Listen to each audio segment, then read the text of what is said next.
अस्सलाम वालेकुम जी। पूरी दुनिया तो मरीद अज मेले ते आए ने। मेला तुर्की दे शहर अंतालिया दे विच लगा है। बाबा जी लैजेंड सरकार दा ये दरबार है और इस दरबार दे उत्ते ए सारे लोग तुसीं कैमरामैन नूं आखांगा सारे वाल कैमरा मार के विखाओ। दुनिया के हर कोने दे उत्तों यूरोप चों गल्फ चों यानी कि जिन्ने भी इत्थों दे मरीद ने बाबा जी लैजेंड सरकार दे वो सारे अज हाज़री देने वास्ते इत्थे आए ने। और ए पिछे घोड़े तुसीं वेंदे हो पे, ये बाबा जी लैजेंड सरकार इन्हां घोड़ियां दे उत्ते सवारी करदे हुंदे सन। और ए जिथे तुहानूं पानी नज़र आउंदा पिया ये हुण नहर बन गई है। जदों बाबा जी जिंदा सन उदों ये लैजेंड सरकार ये गार हुंदी सी। इस गार दे उत्तों फिर विचों दी गुजर के अपने इन्हां घोड़ियां दे ए मुजस्मे बने ने। हुण इन्हां घोड़ियां ते बह के लैजेंड सरकार फिर इत्थों दी जांदे हुंदे हन। ये जिहड़ी जगह जिथे असीं खलोते हां ਇਹਦਾ ਨਾਂ ਹੀ ਇਹ ਵੇ ਦਾ ਲੈਂਡ ਆਫ ਲੈਜੈਂਡ। ਉਹ ਜਿਹੜਾ ਪੁਲ ਦੇ ਉੱਤੇ ਲਿਖਿਆ ਹੈ ਨਾ, ਉਹ ਥੱਲੇ ਪੁਲ ਦੇ ਉੱਤੇ ਲਿਖਿਆ ਬਾਈ ਦਾ ਲੈਂਡ ਆਫ ਲੈਜੈਂਡ। ਇਸੇ ਵਾਸਤੇ ਹੀ ਲਿਖਿਆ ਕਿਉਂਕਿ ਇਹ ਬਾਬਾ ਜੀ ਲੈਜੈਂਡ ਸਰਕਾਰ ਦਾ ਦਰਬਾਰ ਹੈ। और बाबा जी लैजेंड्स द लैंड ऑफ लैजेंड इत्थे हर मजहब के बंदे, हर कौम के बंदे, हर इलाके के बंदे, हर जात के बंदे हाज़री देने वास्ते आउंदे ने। और बाबा जी लैजेंड सरकार इन्हां सारियां नूं मतलब बजाते खुद वैलकम करते हैं। लैजेंड आंदे किनों ने, बंद हो गया, लैजेंड आंदे किनों ने, इस गल की वजाहत तुहानूं वीडियो के एंड ते पता लग जाएगा।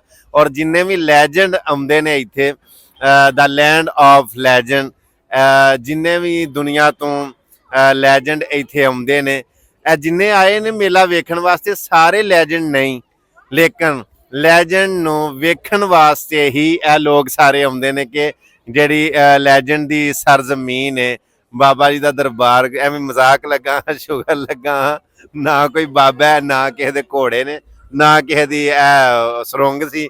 आप ही उन्हां इटली के शहर मिलान की तरस के उत्ते यानी सुरंग कढ़ के ते मतलब नहर कढ़ के दे कश्तियां चलाइयां ने सिर्फ लोगों के इंजॉयमेंट वास्ते।